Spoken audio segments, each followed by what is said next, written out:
Figure it out. Hello, this is Adam Koralik from Figure It Out Productions. The following video is a video of some kind, and I hope you enjoy it. Hey everybody, it's Adam here. I am joined by Joseph, as well as Rob. We're kind of doing a bonus podcast episode here that is specifically about Godzilla. Are you excited about that? Oh, it's going to be a rip-roaring good time, I'll tell you this, Adam. I'm very excited to listen to you guys talk about Godzilla for however long it takes. Yeah, it won't take that long. This will be a 15-minute episode. It's a very short little bonus feature. No big deal. I'm sure that, just so you guys are aware, like, I'm just going to be upfront with you. We already recorded this, and it went way too long, so I'm sorry if this doesn't quite cut together, but I think you'll enjoy it. We ended up just making this bonus episode. So if you like Godzilla content, this is us basically just going over every Godzilla thing that has, like, ever existed, minus some of the American stuff. Actually, we never talked about Godzilla 98. Let's just give a quick review. It wasn't a very good movie. It damaged the career of Godzilla, and they eventually had to correct it very substantially. There you go. That's our thoughts on it. It's also the only one I think I've actually seen. What? Damn it, we skipped that one! All right, you know what? All right, we're jumping ahead and backwards in time. I haven't this is seen all it over the since place. it first came out, so Wait, we're doing this. We're doing this. Everybody listening who is very confused, this will make more sense when you get to this part. Joseph, since this is probably the only thing you're going to say, what did you think of Godzilla 98? I thought it was a fine movie when I saw it when it first came out as a kid, having not seen any Godzilla whatsoever. I know that objectively everyone says it's a bad movie, and I have not revisited it to see, but I also only vaguely remember things. I do remember, but even as a kid, was like, Godzilla looks weird. Because even then, I knew what he was supposed to look like. But it's the problem with that movie isn't so much the design. Like, yeah, it's too radically different from what Godzilla is. It was more so his character. Like, his whole thing is he's like a god incarnate. He's like a sentient natural disaster. There's nothing humanity can do to stop him. In that movie, he's just a big lizard. A couple of missiles, he's dead. That's all he is. He's just an animal. They even straight up say that. He's just an animal. So it's more of a remake of like the Beast from 20,000 Fathoms or whatever, rather than Godzilla. Yeah. It just throws Godzilla's name on it. I enjoy it as a monster movie that's just kind of an entertaining action movie when you completely detach Godzilla as a concept from it. Which is easy enough to do until, funny enough, I think we'll eventually say this as well, there are movies in the Millennium Era that actually reference it on purpose, but we'll leave that out. So thank you, Joseph. Here's what I will say about Go ahead. it. There are elements that I really like. Like the everything kind of before he gets to New York, I kind of like. Like, there's that scene of, like, the Japanese guy, like, in the hospital bed, and he's holding the candle up, and he's like, Gojira. Like, I'm like, that's all really interesting stuff. I do remember that scene, like, immediately after, like, the news anchor's like, yep, Godzilla. And then, like, the female lead is like, pronounced Gojira, you morons! Yeah, that movie actually does hold up for, like, the first half hour, and then it falls apart. Yeah, it mostly boils down to when you first see him and you're like, that's weird. And then he just goes over, eats fish, and runs away. The moment that he runs away from the Flatiron Building is like, oh. That again, it'd be like if you saw a Superman movie where if people shot at him, he just ran away like a coward. You'd be like, this is not Superman. It's just bizarre. Yeah. All right. Well, anyway, we're going to cut into the main part now. Rob, you want to take point here? Oh, we're not doing this separate? Okay. No, let's just do it. We'll bring Joseph into it, even if he doesn't want to be. Okay, so, Joseph, do you like Godzilla? I mean... Well, tough shit, because we're about to talk some fucking Godzilla. Okay. I mean... So, I don't hate Godzilla, so... It'd be weird to hate him. He didn't do anything. What did he do to you? Yeah. Exactly. Yeah, all right. It's like, it killed my family. That's the... That's like, okay, that would be justified. That would be justified, yeah. Yeah, so, as with everything on this channel, we're super late to the party, but we're going to talk a little bit about Godzilla Minus One, since Adam and I are giant Godzilla fans, and there's a new Godzilla movie that just came out. Yeah, it's really, really fucking good. That's my opening salvo in this conversation. It's really, really good. I think I was, Adam was the first person I texted when I got into the movie theater, and I think it was like something along the lines of like, is it bad that this might be like the best Godzilla movie? No, like, it's not a bad original thing. One. Yeah. So, all right, how deep dive into Godzilla do you want to go, Rob? And I'm sorry, Joseph, if you don't want to be here for this, you can just leave. It's fine. Nah, I'll stay on. I mean, I haven't watched the movie, so I have literally nothing to say. But I am totally Tell you prepared what, to go as deep as you want. I want to talk some Godzilla, man. I've been having Godzilla dreams. I've been thinking about stuff. It's crazy. And Joseph, you can sit there and be like, is this what it's like for other people when I talk about, Shenmue. Starfield. No. Sorry, what's the game? No, StarCraft. You play StarCraft a lot, right? Right. Starfield. You play Starfield. Do you also play StarCraft a lot, or what was the other one? Solaris. That's it. Is this you're gonna by the end of this discussion? You're gonna be like, so this is what people feel like when I talk about Solaris. Okay, got it. Okay. All right. So yeah, we're gonna talk Godzilla. So if you guys aren't into Godzilla, sorry, I guess bye. But we're going to have spoilers in this. It's been a few months, but I think we need to talk some history. We need to talk some Godzilla back to its origin point, because why not? So, Rob, you will probably agree with me when I say that even though there's like 33 Godzilla movies, technically, I'm including all the live-action ones, even Godzilla 98, the Roland Emmerich one, I am not including those Netflix animated movies? I am not. That's exactly what I was about to say. I'm not including that. But because I don't count anime as a real form of entertainment or medium. No, it's just me being a dick. But I personally don't, just because they're not live action things. What about the Godzilla cinematic universe, like Rodan and Mothra movies? No, Godzilla has to himself be in it. It also can't be like a TV show cameo. Like I know he was in an episode of Ultraman or whatever. But no, like theatrical films, at least as they were in Japan, and they don't have to have a release here, I guess, but you know what I'm talking about. So we've got the Showa era, we've got the Heisei era, we've got the Millennium era, and the new one, by the way, is called the Reiwa era. And we also have the Legendary era. And then there's some outliers. So that series, I believe, consists of like 33 films, technically, but with Godzilla -1, as well as the upcoming Godzilla Kong Battle for Earth or whatever the hell it's called. New Empire. Yeah, that's the one. I think that's going to be 35 at that point. I would argue there's only like 6 that are actually good movies. And when I say good, I mean like you can show them to someone like a Joseph and be like, do you see why we like this? I mean, if I actually sat around to watch almost any of the Godzilla movies, I probably just haven't watched most of them. No, and that's fine. We're just using you as the outlier because you're not the fan. We're going to go with the casual approach. This isn't meant to be demeaning to you. You're meant to be the normal one. We're the weird ones. So, okay, so I've noticed because like when Godzilla -1 came out and it was getting all this praise, like half my Discord's like, dude, Godzilla's just like a stupid thing for people in rubber suits to smack and do wrestling moves, which is the common Western perspective of the character, and we have mostly Godzilla versus Megalon to thank for that. But so I don't know, Rob, would you agree that there's really only like maybe 6 legitimately good ones that you can actually point to and be like, this is what Godzilla is, like an allegory for a serious thing? Yeah, I mean, I think there's 3 allegorical Godzilla movies, which would be Gojira, the original one for nuclear weapons. Then you have Shin Godzilla, which is like a natural disaster response, like especially after like the tsunami in Fukushima Daiichi disaster. Yeah. And then you have -1, which is I like an allegory for like I guess PTSD. You could say PTSD, anti-war kind of thing. You're missing a big one in there though. Oh, what? Biollante? Or... No. Some people would say Godzilla 1985. I don't personally agree. No. That is an allegory for Japan's role in the Cold War, but it's not that great of a movie. We'll talk about that later.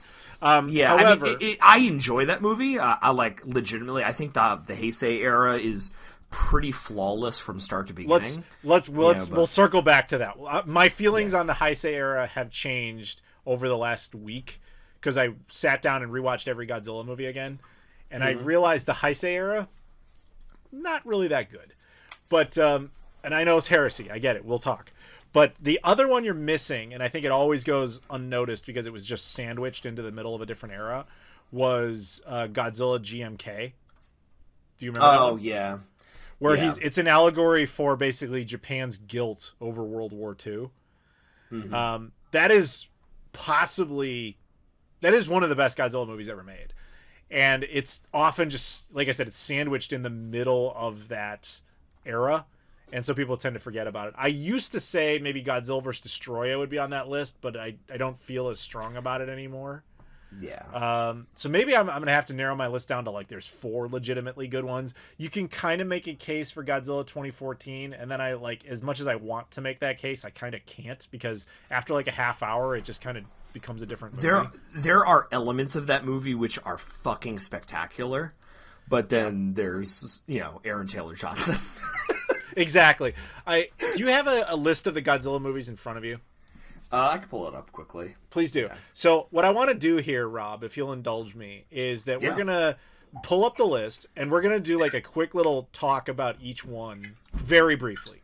Okay. Just so we can kind of say like what we think and where it was going and all that sort of stuff. Maybe our thoughts in three words or less. Kind of type of thing. And Joseph, I apologize again for everything that we have done to you. You knew this was coming. I'll just use this as a thing. This is a good time for you to get some work see which done. Ones I should watch. Yeah, or this is a good time for you to sit down and get some work done. You don't have to pay any attention to us. It's a whole thing. It's great. This goes for everybody out there too. If you just like us as yeah, that's fine. So you could, everybody out there, if Godzilla's not your thing, you can kind of treat us like we're like you're an old person just listening to reruns of like soaps that you're not actually paying attention to. Just have us on the background. That's totally fine. We are fine with that. All right, Rob, you got a list? Yeah, I got the list. All right. Okay, so first one, Gojira, 1954. Yes, so this must be said. Gojira 1954 in its original form may be the best Godzilla film ever made. Maybe. Well, it was pretty undisputed until -1. Yeah, well, yes. But let's just say this one is an absolute must-watch. It's a masterpiece, Yes. Now, do not do the mistake of watching the American version. The American version is very altered to have extra scenes with actor Raymond Burr, and he does a great job in it. No dispute there. It just doesn't hit as hard as a film. Like I remember watching that because you couldn't see the Japanese version of this until like 2004. It was like the first time it was actually brought over to the States, and so the only one we ever had was the Americanized version. Monsters. Yeah, and I always thought it sucked. I was like, it's boring. Godzilla doesn't fight anything. It's black and white, and it's just like they're just talking a lot. Like, because you're a dumb kid, you don't know any better. Yeah. But it's also the way like a lot of the allegory message was just kind of dropped because logically so the U.S. didn't want to be like effectively the villain of the movie, but they are within the story, so it makes sense. So if you watch like the full thing and really just pay attention to it, you will see like it is this incredible allegory for what Japan was going through after World War II, not only losing the war, but then the horrors of the atomic age and what had happened to them, and the fact that there was the Maru incident with the boat and all that. The Lucky Dragon. The Lucky Dragon. The fishing boat with Bikini Atoll. Yeah. Right, and the fact that was once again the Japanese being exposed to American nuclear radiation, and so I think that's good. And the movie is interesting because it doesn't care that much about explaining exactly where Godzilla is. Like they kind of like, well, there was like this myth of it's like a prehistoric thing, and from Odo Island. Yeah, they try to explain it enough that you can kind of buy it, but at the same time, that's not the point of the movie. And I've always kind of enjoyed that little like hole in the story because that always allowed for future possibilities. Anyway, so that's more than 2 words on this movie, but point is we do recommend it. Now that movie was a huge hit, especially for a economically starved post-war Japan. So they're like, we need to crank out another. So the next year we got Godzilla Raids Again. Also known as Gigantus the Fire Monster. Yeah, here's the thing. Going forward unless it's special exceptions, we're just going to be talking about the Japanese versions of these movies because usually the American versions are retitled, poorly dubbed, and that's kind of all there is to them. And some cases they're a little more unique, and we'll talk about those. But yeah, go ahead with your thoughts. Godzilla Raids Again. It's a pretty kind of copy and paste thing. It's like Godzilla attacks Osaka instead of Tokyo. But the big thing that is introduced in this movie, it is also the last black and white Godzilla movie. Ironically, until -1 gets a re-release in theaters, I think next week or something in black and white. But it's the last black and white Godzilla movie. But it also introduces Godzilla fighting another kaiju, another monster, specifically Anguirus, who's kind of like a spiky, like, not, I want to say like a Stegosaurus kind of thing, but it's like, it's a classic Godzilla monster who actually reappears in many more Godzilla movies. It's notable for introducing the monster versus monster battles. Yeah, it's funny. Anguirus always got kind of the shit end of the stick, because the first time you see him, he just gets basically beaten up a lot. He doesn't appear that much except for a few spots where he just, again... Then he gets his jaw ripped off by Mechagodzilla. That's the last time you ever see him until Godzilla Final Wars, where he just, once again, gets his ass kicked. Like, he never got justice. But we're jumping way ahead. Anyway, so Godzilla Raids Again, I don't think is all that good of a movie. Like, it was exactly what it was, which was a very quick cash grab of a product where they're like, oh wow, there's still some momentum behind this character, let's get it into theaters, make a little money, and then call it a day. It's not a terrible film by any means. I think George Takei is actually in it briefly, believe it or not, like pre-Star Trek, which is kind of cool. But it's certainly watchable, and it is interesting that was when the Godzilla franchise, the Showa era specifically, still cared about continuity. Like, they actually kind of cared about bringing some characters back from the first film. They cared about explaining kind of what happened to Godzilla, and then, like, giving although technically, the next movie, King Kong vs. Godzilla, does pick up where Godzilla Raids Again leaves off, where Godzilla is defeated not by the oxygen destroyer from the first movie. He's, like, imprisoned in, like, an iceberg, I think. Yes. And in King Kong vs. Godzilla, Godzilla emerges from the iceberg in one of the early scenes of the movie. So that is correct. Although it's funny because this is one of the ones where the American version is very different from the Japanese version. Like, the Japanese version is actually an allegory movie, but it had been so long since the atomic age, if you will. Like, you got to remember that movie came out in 1963, so the war had been over. Two. So the war had been over 7 years, since the previous one. Right. So the war had been over for almost 20 years. So it was a different age. Japan was rebuilding, and the movie, the Japanese version, is meant to be an allegory for, like, the absurdity of basically showboat economics, like how everybody just cares about the story and they don't really care about much else other than the bottom line, the almighty dollar, whatever, in that case the yen, etc. So the movie is actually meant straight up to be a comedy. It's not actually meant to be serious at all, which is why there's such a long gap between those two Godzilla movies, because I think they didn't know what else to say with the character, and then suddenly they were, like, in this position where they had access to King Kong for a fight movie, and then they kind of put Godzilla into it. It wasn't really meant to be the other way around. Also, one of my favorite things about this movie, King Kong fights an actual octopus in it. Yes. Like there's actually a real life octopus, but since it's fighting King Kong, it looks like a giant one. Because I remember watching that as a kid, I'm like, wow, these special effects are fucking phenomenal. It's just like, it's just like a live octopus that he's fighting with. So the funny thing about the live octopus, I'm sure you've heard this, they apparently needed like 3 or 4 of them to try and get all that footage. And supposedly after the movie was over, they ate one of them. There's actually a joke in there, because the guy who's like their boss, who sends them to that island, his name is Mr. Tako, Tako. yeah. But that actually, Tako actually means octopus. So there's a joke only in the Japanese version when everybody's like, oh, tacos, there's a taco, and then one of the guys is like, Mr. Taco's here? Not realizing he's talking about an octopus. So they had to cut that out of the American version. So stupid. Comedy doesn't translate that well. So anyway, but that specifically with the octopus, apparently from the behind the scenes, those octopi that they got were not particularly cooperative. They didn't really do anything. So they kept trying to fucking octopus. Oh, I know. Exactly. So like, but what I mean by that is they wanted it to like move and they couldn't make it do anything, so they had to start like poking at it and stuff. And part of the reason that when Kong is fighting it, it looks so glossy is I think they, if I remember correctly, they covered it in like cellophane to freak it out so it would actually like move a lot. So that's why it looks like that, because they just like, yeah, there was just no other way to make it do anything, which is just kind of funny. But yeah, so that it does have him fighting a live octopus. But that version of the movie is also messed up because, like I said, there's two versions. The American version of that one is unique because they filmed a whole bunch of scenes. Like, Rob, I'm sure you remember. There's like this guy named Eric Carter who's like a news reporter. Yeah, he's talking about like the space station or the satellite or something. Yeah. Like... That guy was actually a real life news reporter back then.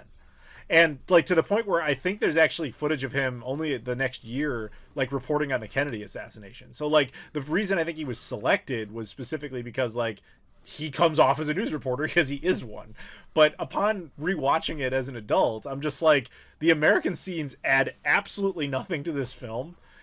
And they also throw out the continuity because they present it like this is the first Godzilla movie because they're like, oh my God, there's Godzilla. It's a dinosaur who lives in an iceberg. You're like, no, we knew that's what happened to him, but all right.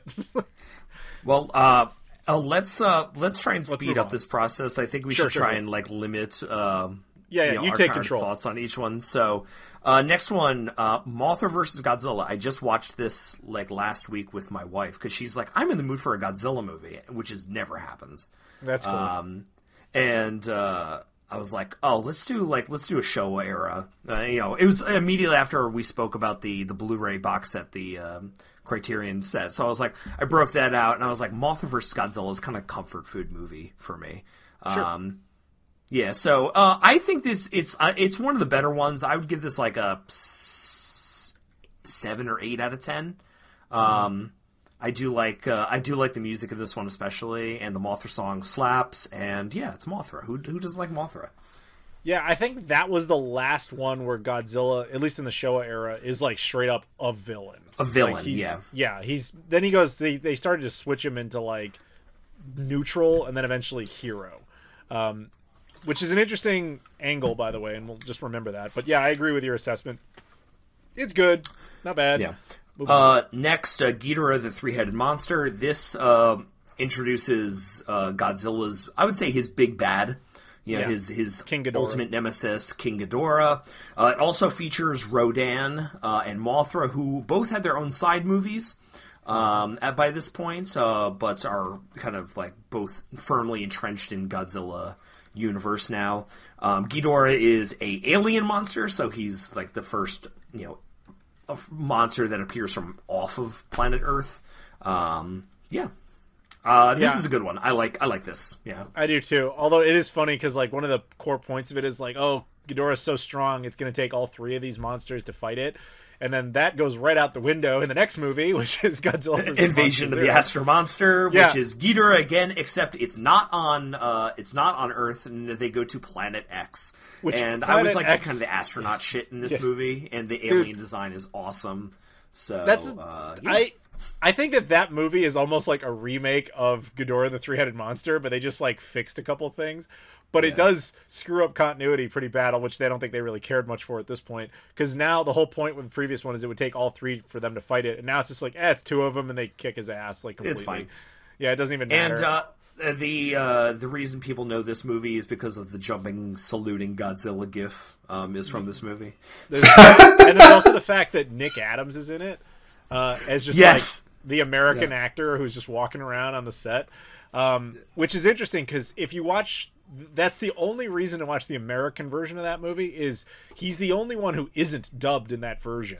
Yeah. But if you watch the Japanese version, he's dubbed in Japanese because he did all of his lines in English and they did all their lines in Japanese. And the way they communicated was basically just wait for the one to finish talking and then you already know your response, so you just say it. But I think they brought him in mostly because they wanted some not so much like celebrity notoriety, but just kind of more cultural appeal to try and get the movies to work in the US. So, hey, we'll put an American in it. But I always found the beginning of that movie funny, where it's just like, it's the 1960s. We hadn't in real life even landed on the moon yet, but they're just like casually going to Planet X because they're bored, just to check it out. And then they lose that technology like forever after that. I don't know what that was all about. But I think that movie is a lot of fun, but it definitely set up a lot of the weirder tropes, like all the aliens, like always plotting to take over Earth and all that. But yeah, good movie though. So next movie, Godzilla vs. Sea Monster, also known as Ebirah Horror of the Deep. Godzilla fights a giant crab. This is better than a lot of people give it credit for, and it's, I would say, kind of notable because I think this was supposed to be a King Kong movie. It is absolutely. It was written as a King Kong movie, yeah. And they just reskinned it basically as a Godzilla movie. They recognized they didn't have the rights to actually use King Kong anymore. And so they were like, well, we don't want to just throw it out because they'd already started production. So they were just like, put Godzilla in it. They could have at least done some basic rewrites, because Godzilla fights with rocks. He doesn't do which is a King Kong thing. He has a very specific interest in one of the woman character, which is a King Kong thing. And within Toho universe, that version of King Kong, every time he's exposed to electricity, he gets stronger. And they had established, at least in the early movies, Godzilla, when he's exposed to electricity, freaks out and hates it. But in this movie, he gains power from it, which doesn't make any sense. I actually think this is one of the worst films of the Showa era. It's just not a Godzilla movie, and you can tell when you watch it. He's just kind of stuffed into it. But that would be very common as time would go on. That said, it's not the worst one. Next, Son of Godzilla, and just like Tim Burton's Superman movie, he fights a giant spider. Yeah. And he's and also there's Minya or Manila, who is the Godzilla's son, and he's derpy and terrible, and nobody likes him, and I agree. No, I have serious nostalgia berries for this movie, just because I watched it a lot as a child. But as an adult, of course, I recognize all the flaws in it. One thing I do like about that movie, though, is I give them props where they don't focus all that much on the human characters by comparison. The humans are not even annoying in it. Their objective is clear, even to a child. And there's tons of monster action that is all just unique monsters. There's not much in the way of recycled footage. I mean, a lot of that footage would get recycled later, but there was, and the fact that at the very end they somehow made you feel emotional about two guys in suits hugging, I gotta give them props. That was good. But okay, so this is jumping ahead. This is skipping one, but these two kind of feel like linked to me. I do not have nostalgia berries for Son of Godzilla. I actually have more nostalgia for All Monsters Attack, which is also known as Godzilla's Revenge, we'll get back generally to that. regarded as the worst Godzilla we'll get back movie to ever made. We'll get back to that. Go back on track. Which one is next? Well, I was just because Son of Godzilla and Godzilla's Revenge are kind of feel like the same movie. They do feel similar, but for one obvious reason. But yeah, go ahead. What's the next one? Destroy All Monsters. I fucking love this movie. This was supposed to be the finale of Godzilla initially. Yes. I think they weren't planning on making any more after this, but because it was so successful, they kind of revived the franchise immediately. Well, not this exactly. Has the there is most a story monsters of any Godzilla movie in the Showa era. The King Ghidorah is a bad guy, but there's Rodan, Mothra, Anguirus, Godzilla Jr., Spider, Snake. There's all these crazy monsters in this. It's awesome. I love this one. I actually really think this one sucks. Really? Yes, I actually think it might be one of the worst of the Showa era. And my reasoning is the plot line is entirely Invasion of Astro Monster minus the charm.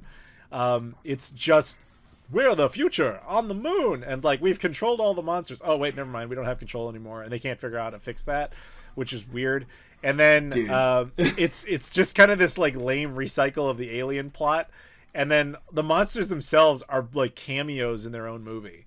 The only really cool part about it is the finale where all the monsters are fighting, but it's also kind of without stakes. I'm sorry, man. Them destroying all of the cities around the world, Godzilla destroys the United Nations in New York. Yeah, I agree. There are moments like that. Those are definitely the best parts. No doubt. But like, this it's one also was my favorite as a child, but I absolutely get why. Oh yeah, no, I understand. There's lots of monsters in it. Yeah, I mean, to be fair to me, I think Son of Godzilla is one of the better ones for that reason, but it doesn't actually age all that well. Nostalgia plays a big role here. Yeah. But Destroy All Monsters, I don't have any nostalgia for, because when I would watch it as a kid, I was like, oh my god, this is so boring, because it took forever for it to get to anything. It's just people talking all the time. Yeah. And it's also without stakes, because like the big villain of the movie is the one they've defeated multiple times with less capability. Yeah, like he gets annihilated, and you're just like, yeah, there was no stakes in this whatsoever. So I always hated it for that. But I do respect the fact that they at least tried to do this big finale movie. They kind of tried to do like Avengers Endgame, like way before that was a thing. It just wasn't set up correctly for that. But yeah. All right, so now we have to talk about the obvious elephant in the room here. You already started it, Rob, so just go ahead. So, All Monsters Attack, Godzilla's Revenge. This is the worst one. I mean, by far. It's the worst one. You spend most of the time as like a kid who's like getting bullied, and then he like dreams about going to Monster Island, and he's best friends with the derpy Minya monster, and Minya talks. And it's nightmare fuel. And the bad guy is this guy named Gabara, who's like this blue dinosaur thing, who's like an allegory. Okay, no, I'm sorry. This is the other Godzilla movie with a fucking allegory and a deep message. This is an allegory for bullying, because Gabara is the fucking bully.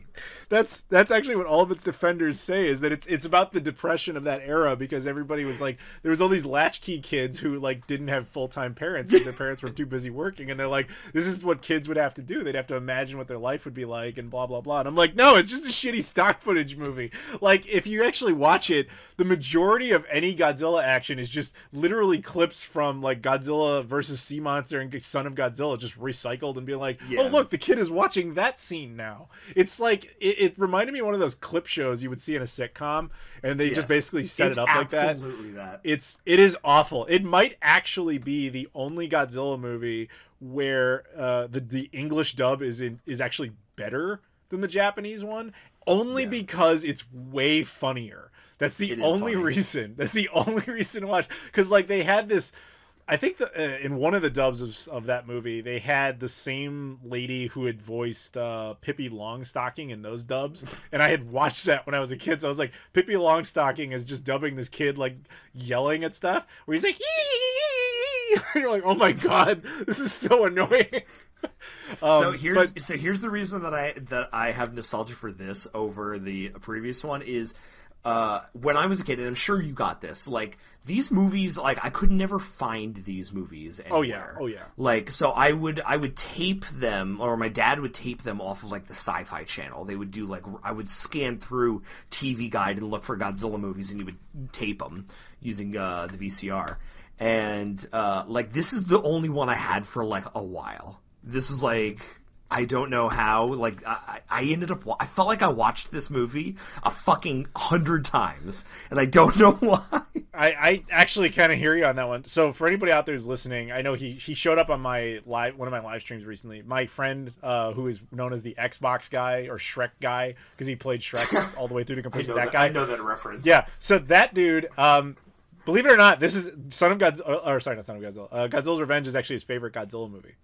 And like it's his favorite. He likes Shrek. Well, he likes it's his favorite one. I've actually had this conversation with him multiple times, because he's not of the opinion that Godzilla is a serious thing. It's like campy as hell, and he watches that movie the way you might watch The Room. Because it's just, you cannot believe the events that are going on in Godzilla's Revenge. It is like the stupidest movie like ever made in the Godzilla franchise, certainly. And the fact that the ultimate lesson the kid learns at the end is to be a bully is really weird. Like, do you ever notice that? Like, he doesn't just stand up for himself. He becomes a school bully. Like he goes up and knocks that painter off of his stand and screws up his day and everything, and then he tells his dad to get him out of trouble. It's like he just turns into a little asshole, and that's the positive outcome for the movie. Like, it's the stupidest thing, and I can't believe we have this much to say on this movie, but this movie is sadly very it's iconic. a fucking fever dream. This It fucking is movie. it's iconic within this franchise. I'm going to roll some trivia off for you. Did you know that the director of the first movie, Ishiro Honda, the guy who made one of the greatest films of all time, yes, he made this. Now, to be fair to him, he made this as like, you know, a favor to the studio because they wanted him to make it, but technically he's the guy who directed this pile of crap. And even funnier is that this movie, I can't believe I'm saying this, you know, this movie actually is what saved the Godzilla franchise. Yeah. Because Destroy All Monsters, you're absolutely correct. That was the end of the line. They had no intention of making anything else. So what ended up happening is there was some big children's festival in Japan, and Toho had been requested to, you know, make some sort of little Godzilla thing for it. Because at that point, Godzilla was mostly associated with kids. That's who liked him. And so they're like, all right, we'll make this like low budget thing where we just kind of make the kid a center of it, and we'll just use some old footage, and this will be like this one and done type of movie for this event. But kids loved it because they just kind of saw themselves in the position, which was obviously the point. Enough so that it eventually would greenlight a new movie, which is just like, really? We have to thank this damn movie for saving this franchise and eventually getting us something like Godzilla -1, which, by the way, to all aspiring filmmakers and creative people out there, your stupidest project, turns out it can save your life. Who knew? The last thing I do want to say on this movie, though, because I know we've eaten up a lot of time on this one, is that did you know that this movie canonizes the fact that Monster Island is a U.S. territory? Yes. You knew that. Yeah. That's a really obscure piece of trivia. So here's what happens. There is a rule in aviation where any airline that flies, their start point or end point or both must be from the origin country of that airline. So like, for example, United Airlines has to either go to the US or out of the US. It can't fly from like London to Paris. So in the movie, the kid flies from Tokyo Haneda. They say this specifically on Pan American Airways to Monster Island. Obviously, Tokyo Haneda does not belong to the United States, which means Monster Island is like a U.S. territory somewhere. And I'm like, wow, all right, we own Monster Island. I guess that's cool. But I mean, considering what Godzilla originally was, I guess that makes sense. Assuming Monster Island's where Godzilla comes from. It's where he lives, like, in that version, in the later movies. To be fair to the creators of that film, either A, they didn't think about that at all, which is probably the outcome, or B, the U.S. had a lot of islands down there at that time because they had just kept them all since the end of the war. Granted, eventually they gave most of them back, but like at that time, yeah, most of the South Pacific Islands and North Pacific Islands belonged to the U.S., so it kind of made sense. But anyway, that's it. Anyway, let's move on from this pile. Let's keep going. We have so much to cover. God damn it. Okay, next one. Godzilla vs. Hedorah. This movie fucking rocks. Yoshimitsu Banno is the director. It's an allegory for pollution. It has like psychedelic elements. I fucking love this movie. It's awesome. I hated this movie as a kid. Like, absolutely hated it because it was just too weird. As an adult, I absolutely see what it was trying to do. I agree with you that it's one of the few that actually is an allegory for anything. Like, it's actually, okay, pollution. But at the same time, it fails at that own allegory because it doesn't become about humans polluting the earth. It actually turns out this thing was like an alien the whole time and it wasn't our fault. Yeah. Godzilla just saved us. It also has some of the stupidest moments in Godzilla history. Like Godzilla flying with his fire breath. Yes, the Godzilla flying is from this movie, yes. Which is stupid as hell. Hedorah himself is kind of a stupid villain. Like, he's cool as a concept. No, he's awesome. He's just cool as a concept. He's just kind of oddly executed. He turns into like sludge and he like invades the dance party in the basement. And it's like that. I agree. There's this movie feels like half of it was done by a really smart guy and half of it was done by the guy, which obviously wasn't because Ishiro Honda was great, but it feels like the guy who actually made Godzilla's Revenge made the other half of it. It feels like a Mad Lib of a movie. I mean, like, the fact that Godzilla is like outsmarts the military and uses their technology to kill the thing is like, what? And he just rips out its testicles or whatever he does. And the fact that they gave him the music, his music in this movie is not the Yeah, it's not the traditional Akira Ifukube like menacing Godzilla song. It sounds like the music of like a cartoon fat guy. It's just so bizarre.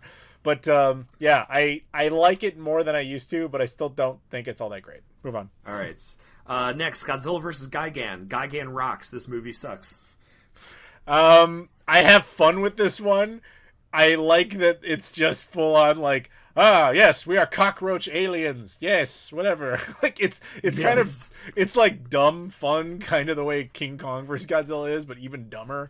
But I don't know, because it's not a smart allegory of any kind. It's just, oh look, pollution is bad, but we'll dumb it down because Hedorah was too complex. Yeah. Okay, let's keep going. Godzilla vs. Megalon. This movie sucks, except for Jet Jaguar. Also, false advertising. They do not fight on top of the Twin Towers. Not even close. I like this one for the same reason. This is the movie that plays a role in screwing up the Godzilla character permanently in North America. Like this movie, yeah, it like to this day there's still damage done. But so what happened with this movie is that I don't remember all the details of it, but this movie technically went into the public. One cut of it went into the public domain in the United States because they failed to file a trademark on it or something like that at the time of its distribution, which is why there's a million different VHS copies of this movie. And technically anybody can distribute that version, which is why John Belushi was able to famously air it on TV and make fun of it, why Mystery Science Theater were able to make an entire episode about it. And it just didn't help that the movie itself was so damn ridiculous. Godzilla is barely in it. He's a cameo. Jet Jaguar. Jaga. Yeah, this is a movie that you will love as a child because it's entertaining as hell, even though it makes no sense. And as an adult, you might love it if you watch it the same way that, again, you'd watch The Room. You just can't believe what you're seeing. And Godzilla is full superhero in this movie. He just hangs out on Monster Island. Drop kick Godzilla is from this movie? Yep. He hangs out on Monster Island all day waiting for humans to need his help, and then he just shows up when they do. And like he just beats whatever the problem is and then goes home. It's insane. But anyway, go on. Okay, so we've had a couple duds in a row. Time to get some good ones. Okay. Godzilla vs. Mechagodzilla, the first one. Mechagodzilla is fucking awesome, and he rips Anguirus' jaw off. And the aliens are cool. They've got like green like monkey aliens in it. And then the fucking King Caesar song is fucking awesome. King Caesar is not awesome, but the song is awesome, even though it goes for like 20 minutes long. Yeah. The music in this movie is fucking great. Seesaw. Imagine that for like 5 minutes. Yeah, that shit is going on for like 5 whole minutes. Every DVD and Blu-ray version has a chapter cut that stops or starts exactly when the song ends because they know you don't want to hear it. Yes. I will say though, that is my second favorite movie of the Showa era. I agree. I love this movie. I think that one, because that was meant to be, I think, the 30th anniversary movie. So they wanted to try and do something a little smarter at that point, but they still left in a bunch of campy elements. Like, so Godzilla, the Mechagodzilla stuff where he's like walking around like a Terminator dressed up as Godzilla is amazing. The tone of it's amazing. The fact that Godzilla shows up, the first time you see Godzilla in that movie, he just shows up in a warehouse and just blows up a warehouse from underground somehow, and then just takes the thing on and fights it. And then Godzilla, for some reason, is struck by electricity like 1,000 times that gives him superpowers, and he has magnet powers, which never exist again. King Caesar is a weird monster. I don't hate him. I think it's kind of interesting. The fact that the aliens are like Planet of the Apes monsters is just so bizarre on so many levels. Is this the one where Godzilla gushes blood, or is that the next one? I think that's this one. Yeah, like he gets shot with like missiles from like Mechagodzilla, and just like Tarantino fucking blood gushing from his neck. Actually, I think that's Godzilla versus Gigan. Because he slashes him. I think it's in this one too. I think that happens in this too. There was a couple in around this time where that happened a lot. Yeah. So I actually quite enjoy this movie. Me too. But unfortunately, I mean, the the gap, the chasm between Gojira and this movie is pretty damn vast. Like, you can put the Grand They Canyon lost the in fire. it. They lost the forest through the trees. I mean, yeah, like by this point in the franchise, you can realize, like, I mean, granted, this happened like all the way back at King Kong vs. Godzilla. They had no idea what to do with the character anymore, because like I was thinking about this a lot, and this happens in all these eras, is that they did not know what to do with the character, because he's supposed to be a villain, but he can't always be a villain allegory for Atomic Age. You just can't do that. Especially when that character is the only one that's a holdover from piece to piece to piece, eventually you need to like that character, and the easiest way to do that is to make the character himself likable, which means he has to start being good. That's what did the Showa era in. Like, the start of that series versus the end of it is insane. But speaking of that, let's go to the next one. End of this Showa series. So the original continuity of Godzilla ends with Terror of Mechagodzilla, which is a direct sequel to the first Mechagodzilla movie, and is the return of Ishiro Honda, who was the original director of Godzilla, comes back. I don't like this movie as much as Mechagodzilla, but like there's some elements that I do like about this. Like the special effects are pretty good in this movie. I like Titanosaurus. They up the ante by bringing in like another monster. I don't know. I dig this one a little bit. I hate this one. I actually think this is one of the worst of the entire Showa era, and because it's such a disappointing follow up to Godzilla vs. Mechagodzilla, yet is like trying to be a sequel, trying to go off of it, yet forgets most of the events of that film, which is really weird, especially when it like recasts the hero as the villain, but totally different character. It also, interestingly, if you watch the English dub of it, which is, to be fair, I would say non-canonical, because I would always say the Japanese version is the one you should take seriously, which, by the way, is a thing you should care more about in the Showa era stuff, especially. The Japanese versions do take the material far more seriously than the English dubs ever do. But the English dub of the movie changes one significant moment. There's a part in there where the villain's daughter is talking about previous monsters that have attacked over the years during the Showa era. In the Japanese version, she's just scared that Titanosaurus is going to end up being this like horrible monster like the other ones. In the English version, she specifically says that this guy was behind all of those monster attacks, which completely screws up the continuity of everything. Like, it turns out like this one guy did everything the whole time, and we've never heard about him before. So it's like, you gotta care which version you're watching. But yeah, no, I think that movie is actually dreadfully boring. Godzilla himself, it's a 90-minute movie. Godzilla shows up at like the 1 hour mark for the first time. It is a terrible, terrible film, and it did absolutely kill the Showa era and almost killed the franchise entirely. Although one part about that movie that I do like is literally that last shot of it where he just walks off. Oh, he's walking away into the ocean with the sad song in the background. Yeah, because it's actually the perfect imagery for that Showa era ending. I'll give it that, although they didn't do that on purpose. And that movie to this day is still the lowest grossing Godzilla movie of all time. To think that Godzilla's Revenge hand over fist outperformed this film says everything. Wow. Yeah. So Joseph, you doing okay? This is the end. Okay. Yep. I'm good.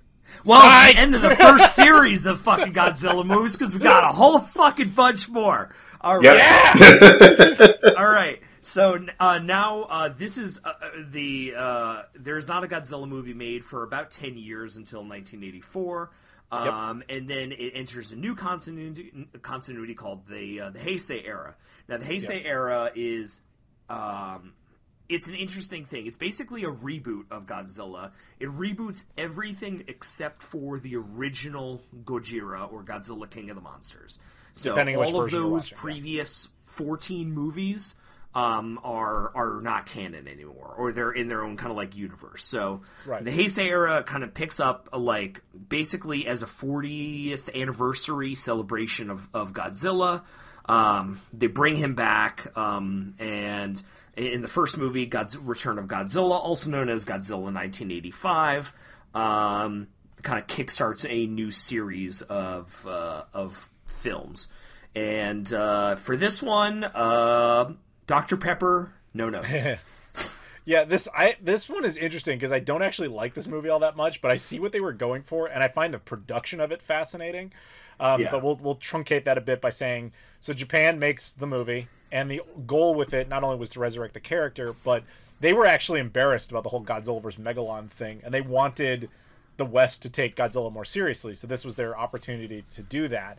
And so when they brought it to North America, they were like, don't just dub it. Let's do this a little more seriously, which is why that movie actually went to theaters and why they put more effort in. That's how you get Godzilla 1985, aka what we call the Dr. Pepper cut, because Dr. Pepper was willing to sponsor the efforts of what they needed to do, which was film a few extra scenes here and there, cut out some other stuff, etc., for product placement purposes. The coolest thing about that is the fact that they brought Raymond Burr back for it. It is honestly cool. Like, it retroactively makes King of the Monsters a little bit more palatable, but it does. Yeah, I do like the American version of this, aside from the Soviet Union's not being the good guys in the movie. Yeah, well, they weren't the good guys in the original either. They're just definitely bad guys in this version. That's the most fascinating thing. So the movie, the Japanese version, is intended to be a smart allegory, which falls on its face, in my opinion. By the way, keep talking. I have to take a piss. This is taking way too long. That's fine. So, Joseph, you get to hear all about the smart allegory of Godzilla 1985. So, the movie is meant to be an allegory for how Japan felt kind of sandwiched in between the Soviet Union and the United States during the Cold War. And for those who don't know your Cold War history, the only part you have to know is that the United States had, and to this day, still has bases all over Japan. And is a direct protectorate of the United States. So it looks very much like Japan is, in the camp of the United States. But that's largely just because we've been there forever. And at the time, Japan kind of still felt like we were a bit of an invader that's just sticking around. Now, to be fair, in modern society, this has changed. Japan wants us there. They actually pay the U.S. to stay now, which is a completely different thing. But at the time, they always felt like they were the East and West Germany of Asia, even though that would really be the Koreas, because they were like, this is going to be ground zero for any sort of attack. And you might be thinking, like, well, what did the Soviet Union care about Japan? What they cared about it is, for those who don't know, World War II is technically not over yet to this day in 2024, simply because of Japan and Russia, who have never signed a peace treaty, because at the end of World War II, what was ending of World War II, Japan still controlled Manchuria, and they controlled a whole bunch of islands, today mostly known as the Kuril Islands. The Japanese, that was theirs. They had a bunch of agreements with the Russians over who had what prior to the war. The Russians just violated those agreements and just came in and invaded and basically stole all the land and said, this is ours now because we're at war with Japan to finish up World War II. And they've never returned it. So they illegally seized it. To this day, they still possess it. So if you look on a map, you will actually see that northern Japan, like Hokkaido in that area, is a hair throw away from a bunch of Russian islands, or what are considered Russian islands today. Mm-hmm. So basically Japan always felt like if there's any shenanigans that are going to go down, they're right there at the beginning of it. So I wish Rob was back, because I want to talk about how I would... Oh, you are back. All right. I want to talk about how I would change this. The part where I don't like this movie, specifically the Japanese version, and I guess this would also apply to the American one, is... I just think the movie falls on its face of being a smart allegory because of the way they handled it. So the movie consists of a scene where what kind of triggers everything is a Soviet nuclear submarine is destroyed, and the Soviet Union blames the Americans. And then, so the Americans are like, we didn't do anything. We're innocent. And then all of a sudden Japan's like, we have to talk about Godzilla now. And by the way, we know Godzilla is a thing, and we also have a super special futuristic weapon called the Super X, which is like, when you introduce that, you're giving me Showa vibes. Like, that should not be in that movie at all. But I think it's cool. It's cool, but it completely defeats the whole realism aspect. Like, at least with the Oxygen Destroyer and Gojira, I kind of got, like, it's one guy who did a thing secretly, and he was embarrassed by it, as opposed to...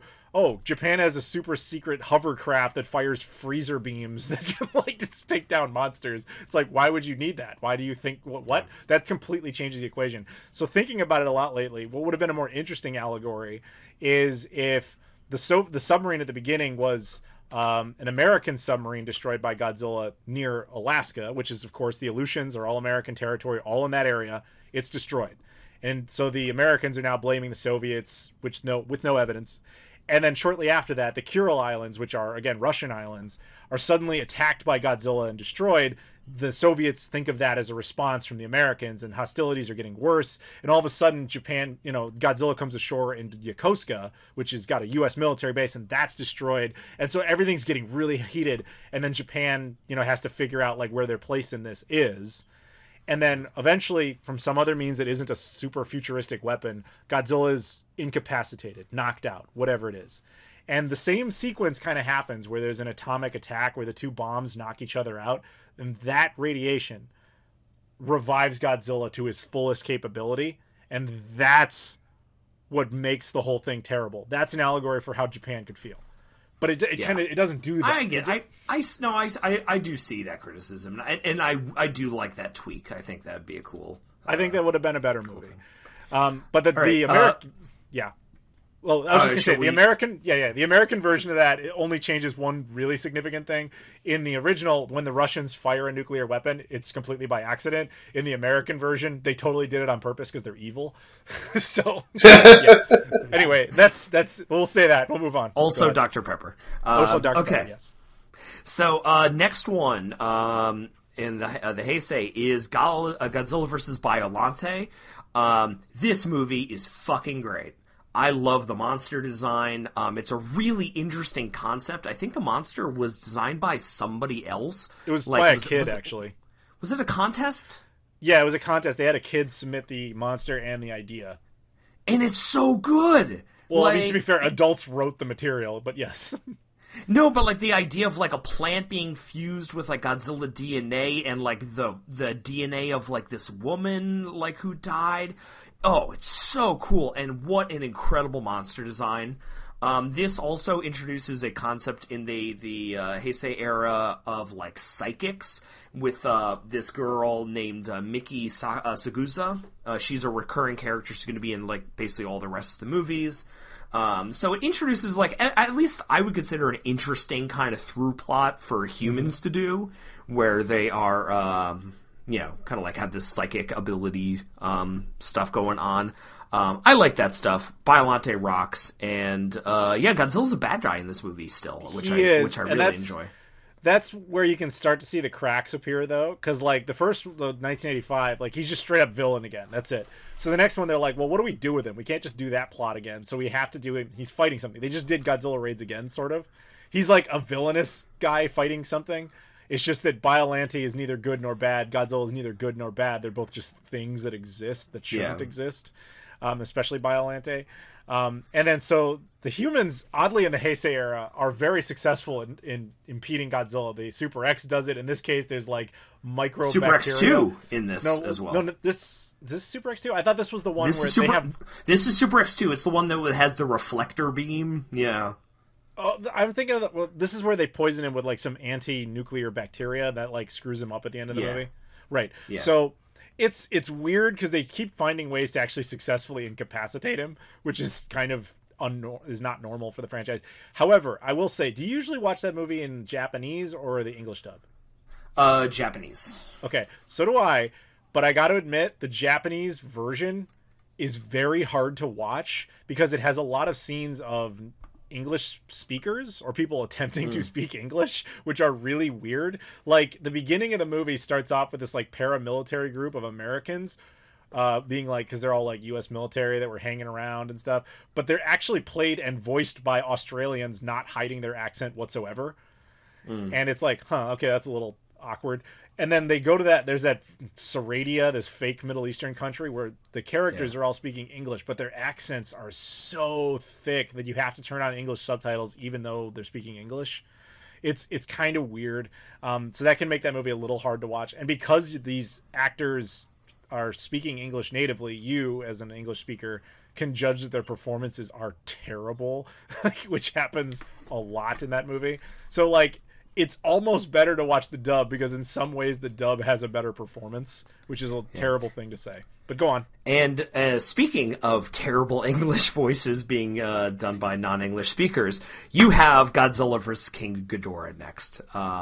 This is the best fucking movie. I fucking love this movie. Yeah. It is an absolute fucking dumpster fire at times, but holy shit, it's so fucking awesome. You have World War II flashback scenes with the Godzillasaurus, who saves like a troop of Japanese soldiers. There's these fucking American soldiers on a battleship, and it's like Steven Spielberg's fucking father for some fucking reason.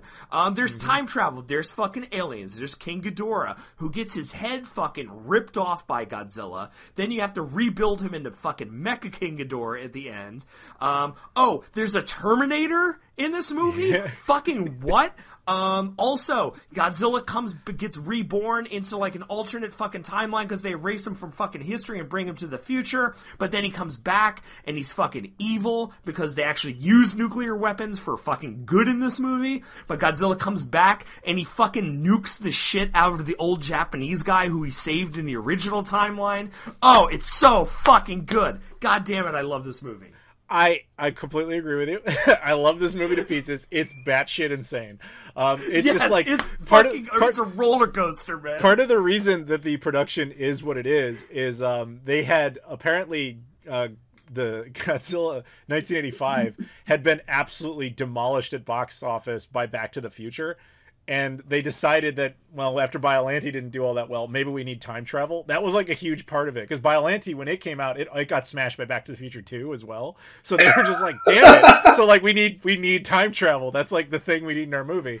And of course Terminator was like, a big thing. And so they did some scenes of that. And it's completely insane. But I've noticed, because after doing all this Godzilla stuff, I watched a bunch of people's opinions of what the Heisei era is. And it's very divided, man. People who like Biollante in 1985 typically hate this movie onward. And people who like this movie onward hate the first two. Because they're two very radically different tones from there on out. I do like the first three movies better than the last, four. We'll get to I mean, for me, this the Heisei era is like the golden age of Godzilla for me. This was Godzilla when I was a kid. These movies were still coming out. I think the special effects, aside Terminator aside, hold up pretty damn well in this. The action's really good. I do really like the Heisei era. I love this movie, but it is true that it completely screws it up with continuity, especially even in its own film, because it's like the whole point of getting rid of Godzilla is that he would no longer be part of their history, and then they all know who he is when they get to the future. They're like, oh yeah, he's fine, he's over there. Like nothing actually happened to him. But they're like, well, what happened in 1954? Was there a Godzilla? Yeah, I guess so.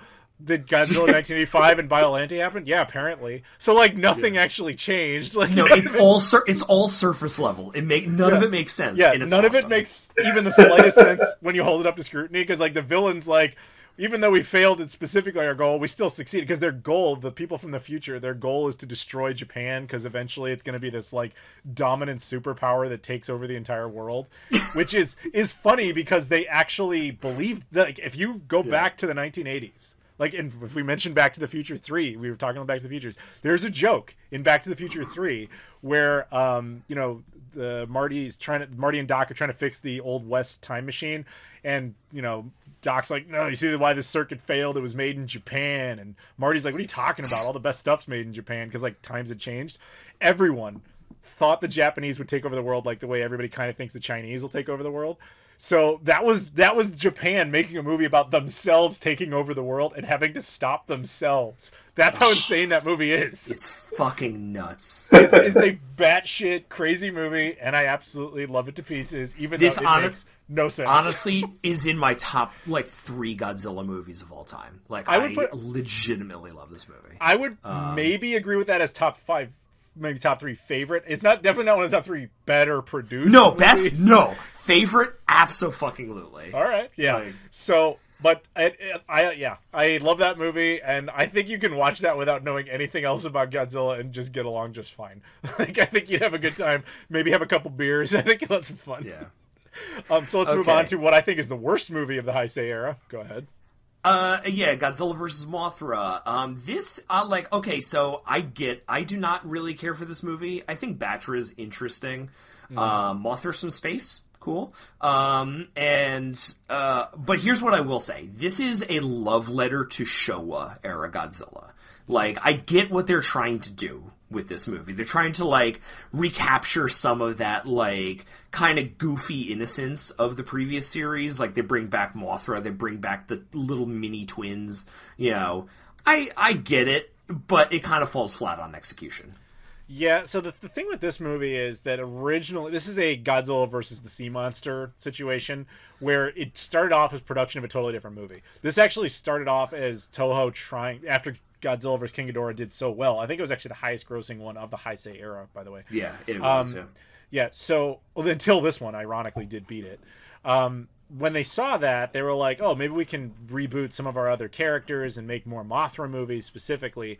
Then they kind of backed off and thought maybe this movie would fail without Godzilla. That's why Godzilla barely appears in it.